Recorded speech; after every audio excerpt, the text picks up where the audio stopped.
They never stood for the truths. They always been influenced by the deep state elements who fed them with all their money, political influence, and they have continuously attacked all the Hindus, Hindu gurus who stood for the Hinduism. So what is the main reason for the attacks of the Supreme Pontiff of Hinduism? Because he stood for Hinduism. He stood for reviving a sovereign Hindu nation. Now let us understand what was lost and how much was lost. We see the destruction. Let me read the report for you. The Hindu Holocaust has, for the last 2000 years, gone through a massive destruction, resulting in loss of 56 Hindu nations that spanned over 6 million kilometers square of Asia. This resulted in the loss of more than 500 million lives. More than 4 million Hindus were enslaved. More than 160 million Hindus were starved to death. Thousands of temples were destroyed, and more than million Hindu educational institutions were destroyed. Libraries were burned down. Yes, these numbers are very important, not only for the global viewers, even for the neo-Hindus, because they doesn't know about the history, because the very history has the very Hindu Holocaust. Today, whatever the history you know about Hinduism, it is fabricated by the British colonizers and this anti-Hindu medias. Let me tell the numbers once again. It is a 2000 years of persecution, and 56 Hindu nations have lost its sovereignty, and 500 plus millions has been massacred during this entire persecutions. And almost more than 4 million Hindus has been accused of rape, sex, and they have been completely dismantled from the very life itself. But understand, all these things never happened in Hindu nations. The reason is there was no casteism, there was no xenophobia, there was no racial discrimination. How can there be any racial discrimination or casteism in Hinduism when we believe the glorious principles of Hinduism? Now let us see directly from the report what it has. Of course, the fundamental principles taken, the measure taken by the KAILASA is implementing Paramashivam, that is, you are Paramashiva. Which nation, which community, which religion even gives this rights to everyone that you are treated as the ultimate body of the religion? But of course, we're bringing more facts to all of you. We want all the viewers to stay tuned with us.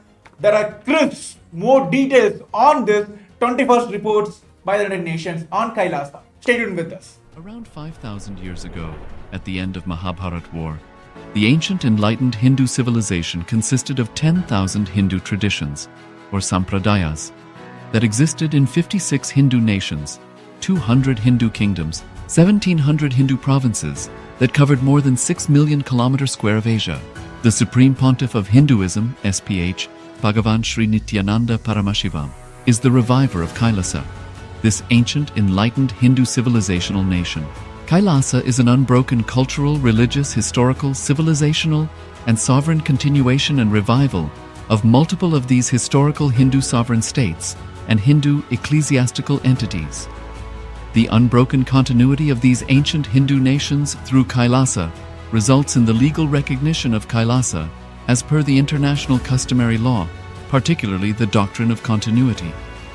The international law, the doctrine of continuity, implies that upheavals and revolutions within a country, changes in government, territorial adjustments, measures taken during military occupation, or other internal transformations do not negate the existence of the country, do not affect the legal personality and international obligations of the country or state. The Vienna Convention on Succession of States in respect of treaties, 1978, addresses these principle of the doctrine of continuity as it outlines international law during situation of state succession or continuation. International law recognizes a state's legal personality by recognizing its identity. This perspective extends even during the period when the given state or country is annexed or occupied by a foreign power. Even in such cases, the legal personality of the state is considered to persist, enabling its subsequent re-establishment.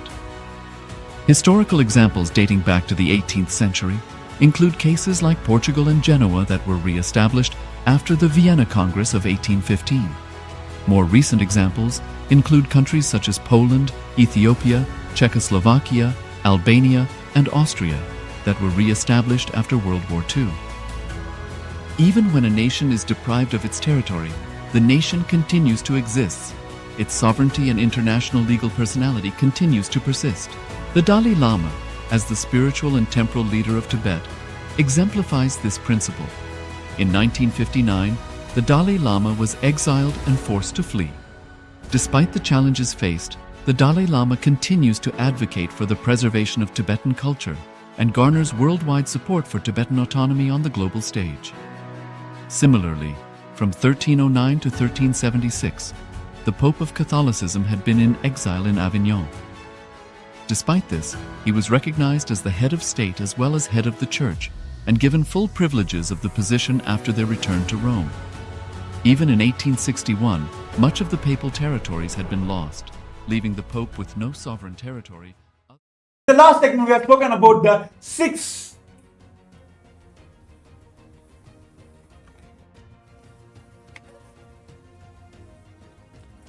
Now we are back and continuing on the release of the 21st report of KAILASA by the United Nations. So we have been going through the persecution that the Hindus have gone through in the last 2000 years and particularly in the last 200 years. We understand that more than 6 million kilometers square of sovereign territory was lost. We understand 56 Hindu nations were lost. We understand 500 million Hindus were killed. But we do not understand, we still do not understand what was really lost. We need to know Hinduism, we need to understand the gifts of Hinduism to understand what we have been gone through. So let us understand directly from the report what it has to say. Yes, the very fundamental reason why Kailasa exists, why Kailasa has to be revived is to tell the world that humanity, the superconscious breakthrough is available for the humanities. And here are the policies and the measures taken by the Supreme Pontiff of Hinduism and Kailasa to eradicate the racism from the entire humanity, not just from the Hinduism, from the entire humanity. The first principle is Vasudhaiva Kudumbakam. The whole world is my family. When you bring this policy in your country, how a war can be induced between countries and countries? So let us understand by this principle. Many of us know Vasudhaiva Kutumbakam means whole world is my family. But we need to understand the word itself, the Sanskrit word. Vasudhaiva. Vasudha, Mother Earth. Kutumbakam, the family of Mother Earth. Just by translation, you will understand how beautifully the Hindus cognize. Our ancestors had powerful cognitions about the world. Earth is my mother. And each and every being is my family. Because we are from the same mother, how can there be discrimination? How can there be fight? And that is why Hindus lived beautifully and peacefully, because we lived by these principles. And second is the ahimsa, non-violence. See, the fundamental principle with which Kailas has been established is ahimsa paramo dharmaha, that non-violence is the ultimate cosmic law. See, many times this non-violence has been put as the powerlessness. But how many of you know that all the fears, angers, violence, frustration, these are the powerlessness, not non-violences. Very clearly understand the world peace can be brought into the country not by wars, by only non-violence. By standing on these principles, Kailasa stands and for the United Nations for the global peace. We have contributed to the world in extraordinary ways. We talk about the problem of xenophobia. We talk about the problem of racism. None of these problems exist in Hindu nations. How can it exist? Because we never treated people as merely equal. People are not just equal. Today, the human rights treats all people as equal, whereas Hinduism teaches us people are divine. Everyone is divine. It is much higher and powerful cognition compared to all people equal. And because of this powerful cognitions, we treated everybody as divine. We treated plants as divine. We treated animals as divine. We treated land as divine. We treated inanimate objects as divine. And because we saw Paramashiva, lived with Paramashiva in each and every aspect of this cosmos, because of that, we lived peacefully with nature. We lived peacefully with each other. These are the gifts of Hinduism which have been lost when the 56 Hindu nations were lost. And today we are speaking about the racism. Of course, it is not just in Hinduism. The entire world faces the racism all around the world. But what is the solution Kailasa is giving? What is the solution Hinduism is giving is Advaita. The only experience, only principle which belongs to Hinduism is Advaita. How many of you know that Hindus have fundamentally rooted in the Advaita, oneness with the entire world, entire universe? Then where comes the racism? And when we understand the destruction by the caste system, it might look superficial.